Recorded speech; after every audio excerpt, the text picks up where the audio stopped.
So let's rethink heaven. It's an interesting thing.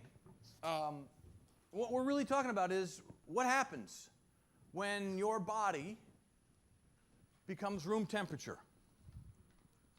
What happens to you? How much of you is, what we see of you? How much of you is, what some have called your soul or your essence, the real you? I have, as I said, have never really spoken about this very much because we have enough trouble with this life. And I have found that in my experience, my just kind of limited experience, that the people who think about heaven all the time, they kind of just want to leave here and go there without lending a hand. Does that make sense? The Christianity of my youth kind of was looking for an airlift, right? It was like, I think about it often like what it must have been like in Saigon at the end of the Vietnam War. You're there as a GI, and you're going to be picked up any day now, and so you just create mayhem, don't help with anything, use and abuse, because you know that there's a chopper coming to take you out of here any day, and so why invest yourself? So because of that kind of proclivity by people, I haven't spent a whole lot of time talking about it, but I realize that that's not a good thing because the scriptures talk about it. What happens next? What happens? Where's Nancy's father? Where's my father? Where's your father? So I want to spend a few weeks on this. And what I want to do this morning is talk about what we think is true, but what may not be true. I want to talk about simply that. So when it comes to heaven, and I just want to ask a series of questions this morning. The first one is this: what have we done? When it comes to heaven, when it comes to understanding what that space will be like, we've created all kinds of fun stuff. So let's take a second and just answer that question. What have we done to describe heaven? How would you describe it? Just call them out. It's okay. I'm not going to go, oh, wait, that's really wrong. Where did you get that idea? Let's just throw out some ideas. What do you think of when you think of heaven? Pearly gates. I'm sorry? Pearly gates. What? Pearly gates. I don't have my hearing aids in. It's a good thing Susie's not here. Pearly gates, okay? Now, wait a second. Let's just take off on pearly gates. Who's sitting at the pearly gates? Right? And what's he doing? like you show up there and he goes, wait a second, I don't see your name here. Now think about it. But you see, it comes from this passage in the Gospels where Jesus says, who do men say that I am? And then the disciples give these things that they've heard. Well, I've heard John the Baptist. Well, I've heard Elijah. Well, I've heard. And then Jesus says, well, okay, who do you say that I am? And Peter steps up, right? Because he was the guy that talked first, always. Peter steps up and says, behold, you're the Christ, the Son of the living God. And Jesus says, happy are you, Simon, son of John, because flesh and blood has not revealed this to you, but my Father in heaven. And I say unto you that thou art Peter. And upon this rock I will build my church, and the gates of hell will not prevail against it, and I will give to you the keys of the kingdom. So we go, okay, well, apparently Peter's a security guard in heaven. He has one of those little white cars, He's got a thing on the top, and he tries around the mall making sure that no teenagers are messing around in the parking lot. Okay, that's where that starts, right? So there's like this little inference, and then we take it. See, that's what we do. We're really good at this, right? We take something like this, and then we blow it up until it becomes like this. What else do you think of when you think of heaven? Angels. I'm sorry, Jeanette? Streets of gold. Oh boy, streets of gold. Now, this comes out of the book of Revelation. There is this guy who St. Peter actually came down and talked with. And thank you very much. Gerson, you're like taking charge of my drinks these days. Thank you.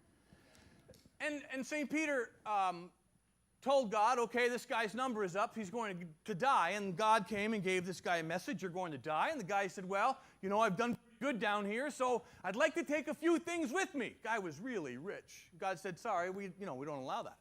Well, God, you know how much money I've given away to people. I want to take a little bit with me. And so God looked it up. Sure enough, the guy had given a lot of money away. So he said, okay, one suitcase. Take one suitcase with you. So the guy packs a suitcase. Stands in front of Peter. Peter says, sorry, you know the rules, can't take anything in. Guy said, I got a special permission from God to take in one suitcase. Look it up. So Peter types it in there. Sure enough, one suitcase. Peter says, okay, but for security reasons, I need to open up the case and check out what you've got. And so he opens it up. It's filled with gold bars. And Peter looks at him and goes, dude, why are you bringing blacktop? Yeah, sorry. Golden streets comes from... The idea of golden streets comes from the book of Revelation, where in the end of all things, when God rebuilds the world, a new Jerusalem will descend and it'll have streets of gold. Listen, I just want us to understand, that's not talking about heaven. What else? Angels. You know, and I think there must be angels there, right? I mean, there's passage after passage. Isaiah chapter 6. Behold, I saw the Lord high and lifted up, and his train filled the temple. And there were angels flying around him with 6 wings. With 2 they covered their eyes, and with 2 they covered their mouth, and with 2 they flew. And they cried, holy, holy, holy is the Lord God Almighty. The whole earth is filled with his glory. And I said, woe is me, for I am a man of unclean lips, but my eyes have seen God. Now, does that mean that that's happening there? Maybe it does. Angels are talked about all the time in the scriptures, and I love the idea that I think that there are angels, and I think you've probably got one. Some are more busy than others. I think that my angel, like when I turned 22, he went, oh my gosh, I'm glad the last 5 years are over, right? But we have to understand that all of that, a lot of that's just speculation, because most of it comes from taking a little piece of information and then going, okay, what if? And as long as we're saying what if, the what if keeps going and going and getting bigger and bigger. And so finally, we've created a place where only some people get in. And if you look at the description of the place, it is, thank you very much, it is a place of riches and a place of rest. It's actually not even a place of rest. It's become a place of leisure, right? So we've created this kind of mythical place. Now, I just want you to hear me say, I'm not saying that there is no heaven. Not at all. What I'm suggesting is that it's nothing like what we think when we think of it, because we haven't done a good job thinking through it. And that's what I want to do. You know, you have to understand that I am not precise in my thinking about very many things. I don't think very many things deserve my, so for me to be precise, I have to like really think hard, because I'm really a generalist. I kind of think in big, general, sweeping terms. And there are people that are specialists, and right? But when it comes to theology, when it comes to how we understand what God is up to and how we relate to God, and so I have to tell you that that's one area that gets me very excited to do precise thinking. And what I have found is that when you start to do precise thinking about what comes next, you don't get a lot of precise information. So what I want to do is just kind of separate what we know, at least today, from the Old and Newer Testaments of the Bible, from what may be true. Now, I'm not saying what may be true isn't true. I'm just saying I can't stand on the Scriptures and say, thus saith the Lord. Does that make sense? That's all we want to do. So what do they say? Well, there are other scriptures than this, but in the New Testament, which was really all we have time for this morning. By the way, when the Older Testament talks about the next, about heaven, about where God is, it's not even talking about heaven, it's just where God is. It almost never is talking about it in the sense that, and so you're going to go there too. You have to understand that in the Older Testament, except for just a couple of passages which are really confusing, there is, this is going to sound really weird, there is no afterlife.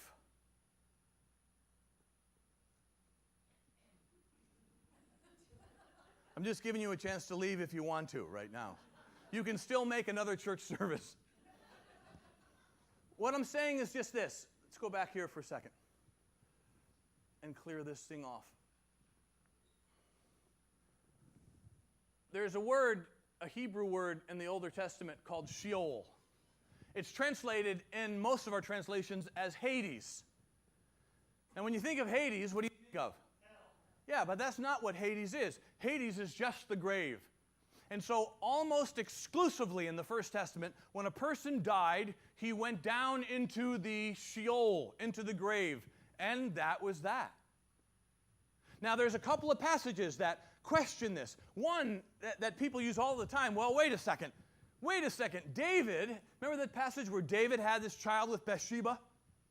We're getting really far off this morning, but David had this child with Bathsheba. You remember the story of David and Bathsheba, right? But the baby died.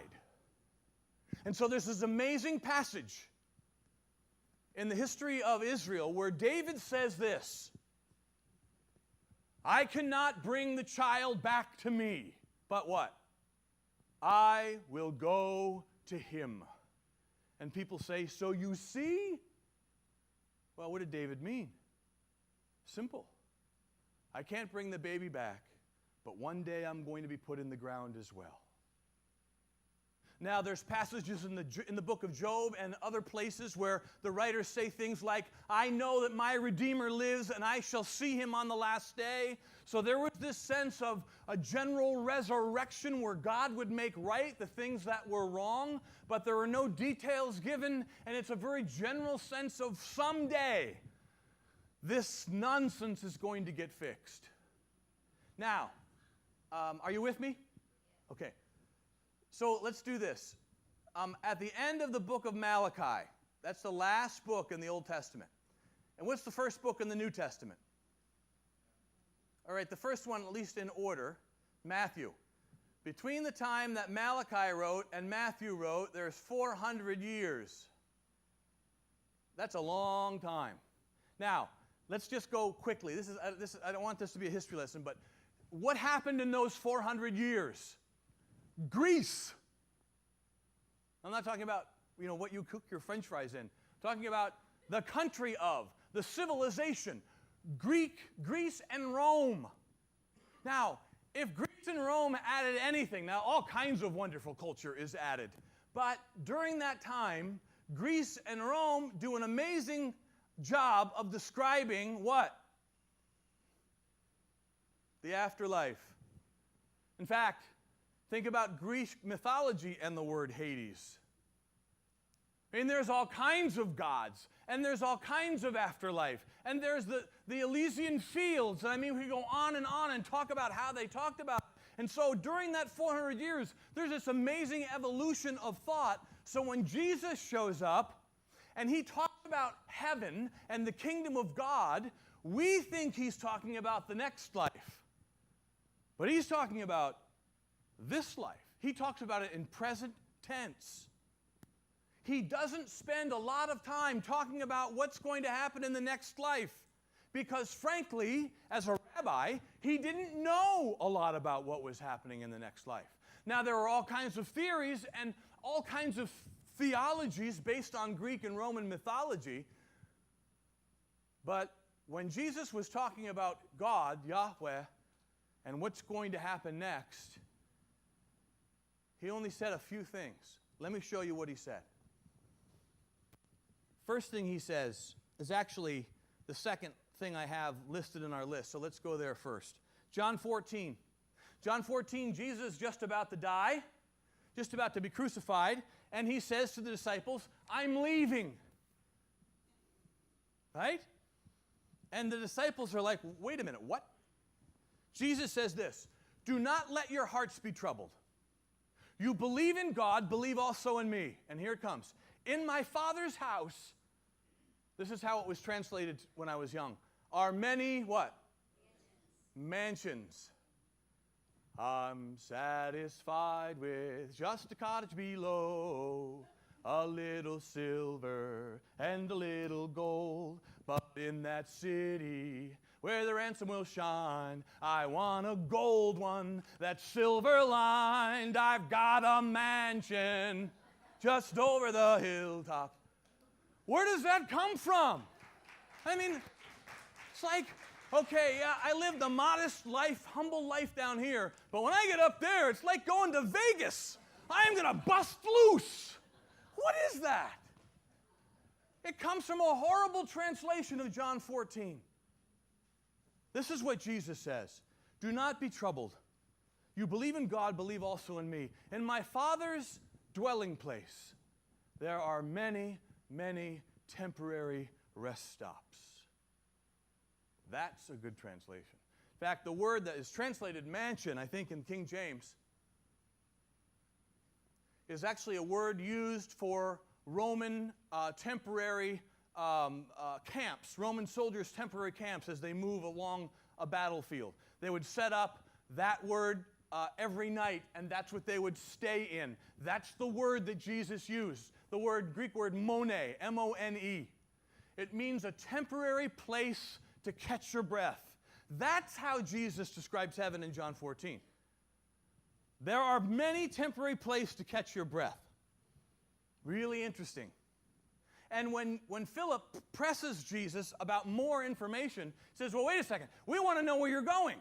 He says, well, where I'm going, you can't follow me. Well, wait a second. We want to know how to get there. How can we know the way?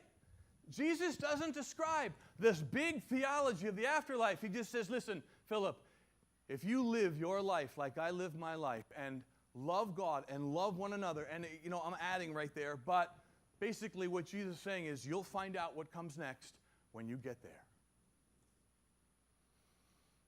That's not very satisfying, is it? A few weeks ago, Lynn and I had the opportunity to go to Hawaii. What a place, right? Gosh, Kauai. I found out that anytime you say a Hawaiian word, you have to pronounce the last syllable like someone's punching you in the stomach. So it's Kauai. And so we were told, this is where we're going, and this is where we're going to stay. And you know what I did?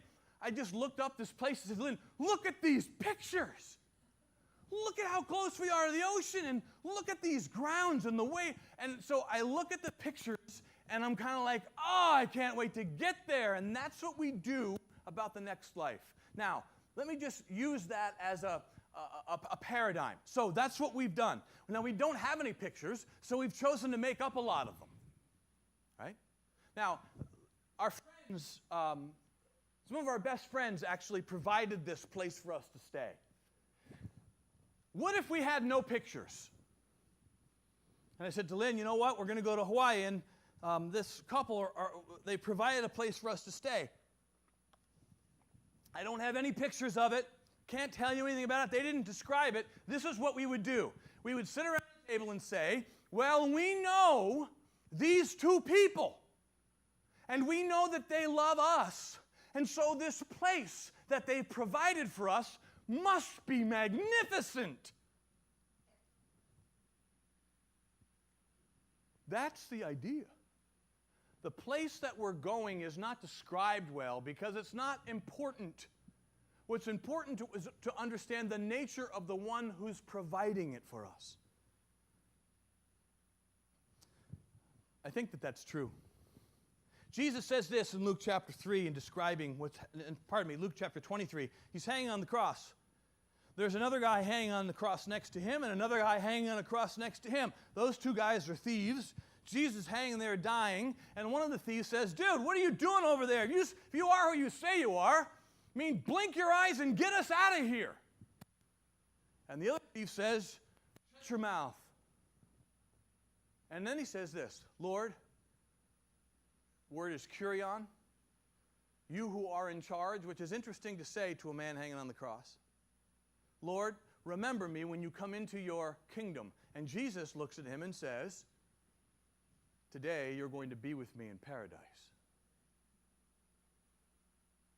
Now, no long description, but that word paradise is a very interesting word.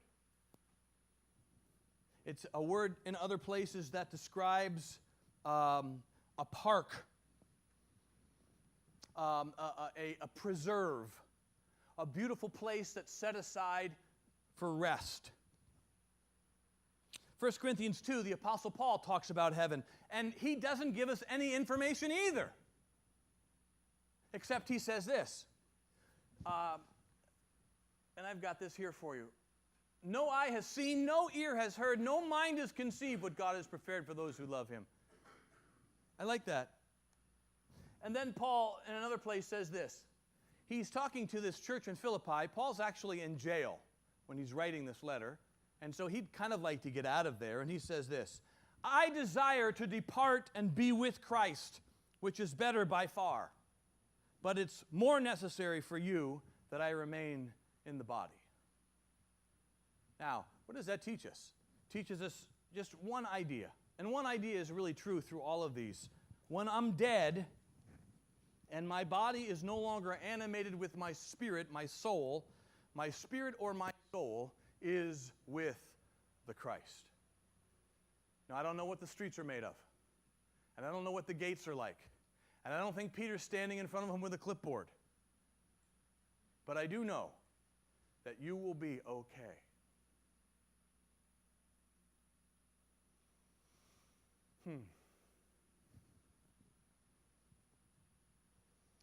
Why do we do this stuff? Why do we take little ideas and make them big? And why are you so dissatisfied with my definition of heaven? Well, it's simple, right? Because we like to know stuff. We need to know. We crave certitude. We hate unresolved tension. Don't you hate unresolved? See? You finished my sentence. We don't like to have things up in the air. One of my least favorite things is when someone comes up to me and says, Joe, we need to talk about something. And I can spend some time. It's important, and I'm not very happy, and we can talk about it next week. Right? No. Why did you say anything to me? Now I'm like, what? I love to do this to Lynn. Not that. What I love to do is say, I've got a surprise for you, and I'm going to give it to you on Friday. She looks at me like, dude, come on. Been married 32 years. Why did you say anything? We don't like that. There's 3 driving areas in the human being that needs resolution. We want to know more. We want information and understanding about 3 big areas. We want to know about ourselves. Who am I? What am I here for? We want to know about others. Who are you? Who are they? What are they here for? And we want to know about the cosmos. What is all of this about? And so when we get little bits of information about all of those things, we take them and we run with them. When I was growing up, and you can talk to Lynn about this later to just kind of validate it. When I was growing up, we had these. You ever been part of something called like a prophecy conference in church? Where they go, okay, come to this conference, and Dr. Smith will let us know about the future. And so Dr. Smith comes in with like all of these charts. Well, this is what we know. And he'll do something like this. I can't tell you how many times I've seen this diagram and heard this speech.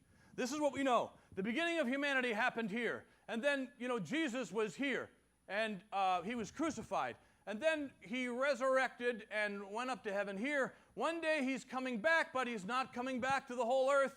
And there's going to be a rapture of the church. We're going to meet him in the air. And then, when we meet him in the air, we're going to come back and reign with him for 1,000 years. And then there's going to be the 7-year tribulation. Now, that 7-year tribulation is divided into 2 3.5-year sections. And after that 7-year tribulation, there is going to be the kingdom of God forever and forever. And they have verse after verse to say, this is what's going to happen. And even when they were doing it, I thought to myself, you're nuts.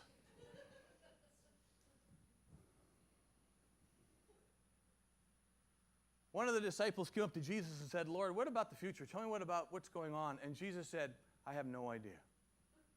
Those are only things that God knows. So if only God knows, what's Dr. Smith talking about? Right? And so big pet peeve. Can I give you a pet peeve? I have a new book. And in this book, I'm going to give you the date of Jesus' return. I've called it this: 2018 reasons that the Lord will return in 2018. Now, 2018 will come and go, and Jesus won't. And so then I'll publish a new book. 2019 reasons why the Lord will return in 2019. And people will buy my book. Listen to me. Nobody knows. There is no certitude about this. So how do we fix it? How do we kind of live a life? And do we fix it? Well, let me just talk about this. Well, how do we fix it? Well, there's some things we have to do, and that's what I'm trying to do now. You've got to do the work to know what we can know. We've got to do the work. You've got to give up. See, this is why we want to know stuff. Why do you want to know about the future?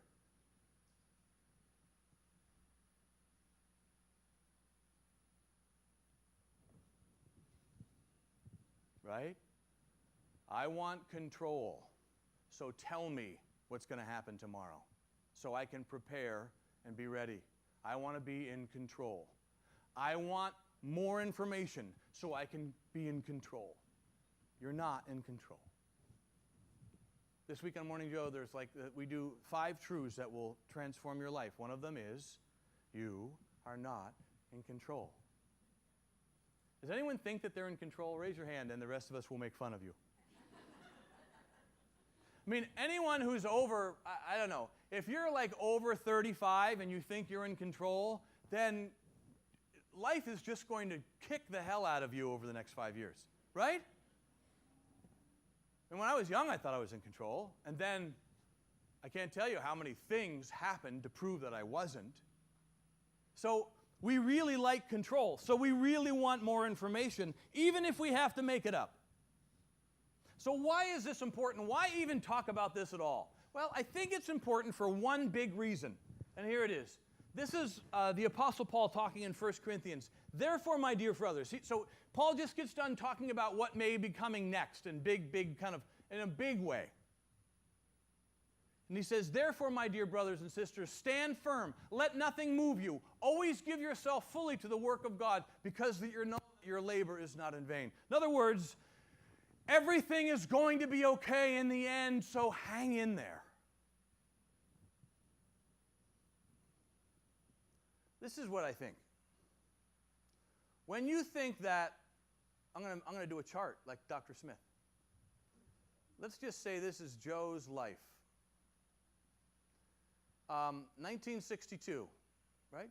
And let's just say my death is right there.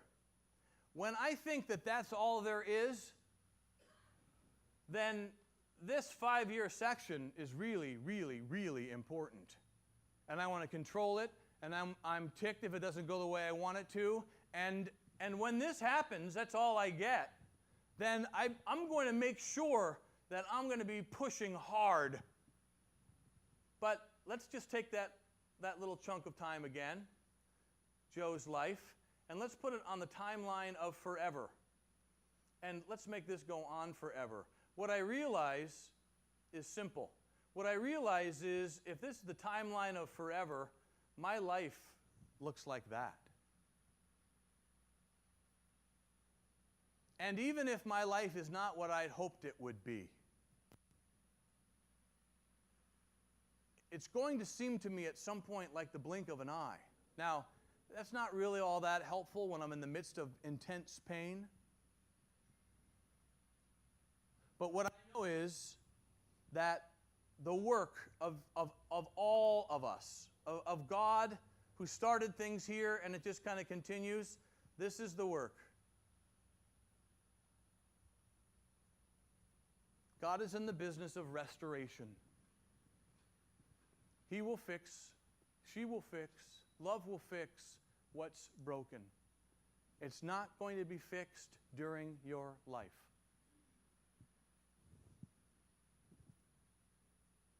But you will be around to see that it's fixed. You know, in the scheme of things, I said this at Harriet Lane's funeral years ago, and someone misunderstood me in a horrible way. And they thought I was saying that Harriet wasn't going to go to heaven. Well, how silly. What I was saying is that in the scheme of things, heaven and you being there isn't going to be very long. In fact, heaven isn't the thing we're supposed to be looking forward to. Now, I'm not saying it doesn't exist and you won't go there. Jesus says it, Paul says it, so I have no reason to believe it's not true. Jesus says, this guy, you're going to be with me in paradise later today. The guy's going, well, that's good news, bad news, right? But, okay, thank you. Thank you for giving me that. But there's something that's coming that's better than heaven.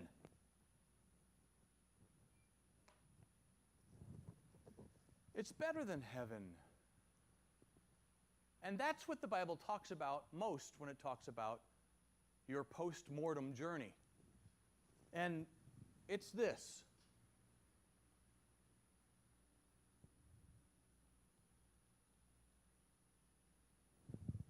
It's resurrection. Now, because we're so cloudy in our thinking, we think dying and go to heaven means we've resurrected. No. See, the beautiful thing about human beings is they're not really human unless they have one of these. And what I'm suggesting is you're going to get yours back one day. At least that's what the Scriptures indicate. The general movement of the Scriptures is this. And Paul says it in 1 Corinthians 15. There was the first Adam. And through that first Adam, everybody dies because of that first Adam. But then there's the second Adam, whom he refers to as Jesus. And through that second Adam, everybody is going to regain their life. So read the Scriptures in the book of Genesis and read about the garden, right? I mean, it was a pretty nice place. That's God's design. And one day, the whole movement of the Scriptures from Genesis to Revelation is this. One day, God is going to fix what's broken, and we will be in a physical place with physical bodies to experience it.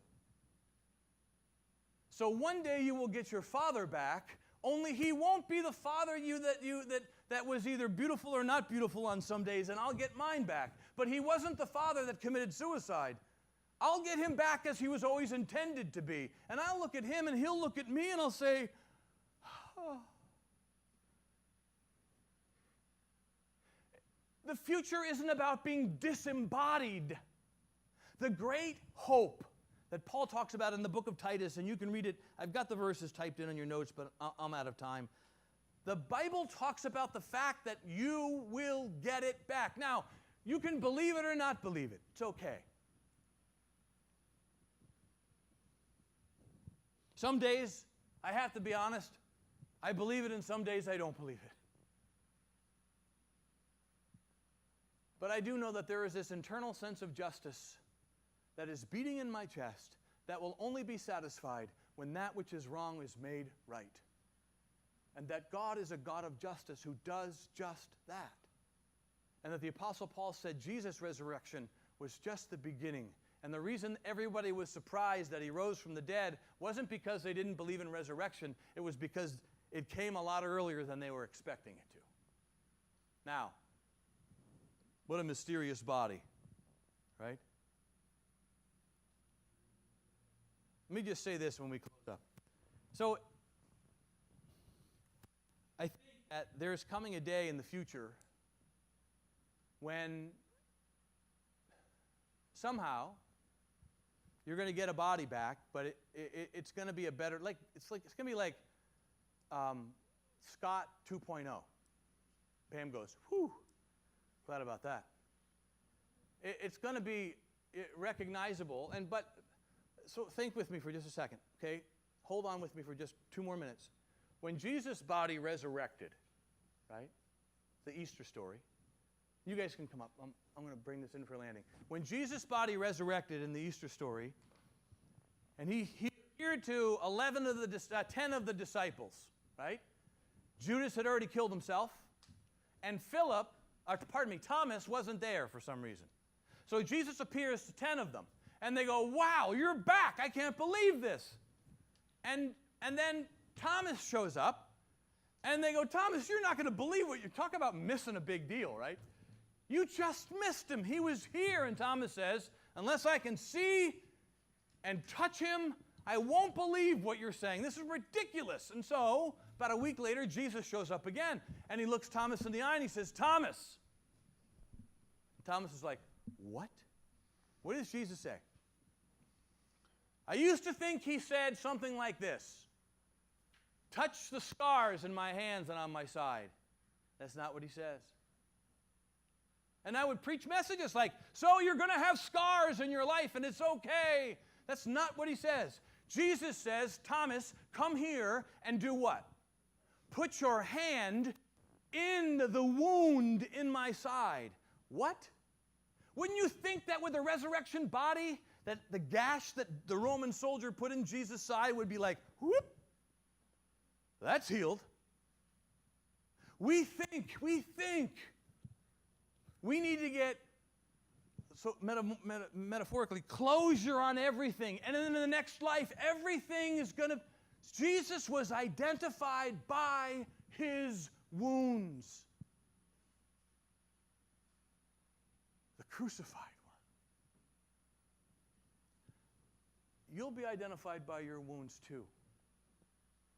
It's okay. Because your wounds make you who you are. So when I say you're going to get a new body, I'm not even sure what that's going to be like. But I know that we'll know each other because, at least to some degree, because of our wounds. So it leads me to finish up here. So what are we supposed to do about all this? Well, I love that question. So what should we do? John the Baptist was asked that question.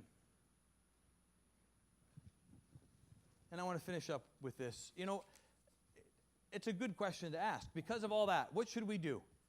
Well, listen to Luke. Dr. Luke says this in chapter 3. When these people were asking John the Baptist, what should they do? What should we do then? 3:10. The crowd asked. John answered, the man with 2 tunics, 2 coats, should share with him who has none, and the one who has food should do the same. Tax collectors also came and said, teachers, what should we do? Don't collect any more than you're required to, he told them. Then some soldiers asked him, what should we do? Don't extort money and don't accuse people falsely. Be content with your pay. And person after person says, based on what you're saying, what should I do? And John basically says, live a life of love. Don't spend all of your time wondering about what's going to happen next. Live as if it's already happened.